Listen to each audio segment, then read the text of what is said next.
আমরা এখন আছি অতুলনগর খেয়াঘাট। এখানে বসন্তের প্রারম্ভে অতি সুন্দর মৌসুমি বায়ু প্রবাহিত হচ্ছে নদীর ভিতরে। আনাপ দেখো, ওই যে বড় একটা লঞ্চ যাচ্ছে, কার্গো লঞ্চ।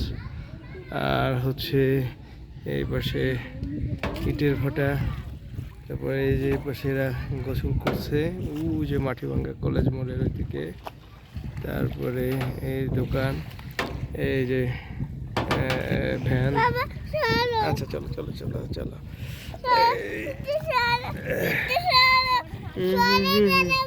চলে যাবে না বাবা, চলে যাবে না। তুমি এখানে বসো, তাহলে এখানে বসো বসো। থাকো। থাকছো? হ্যাঁ।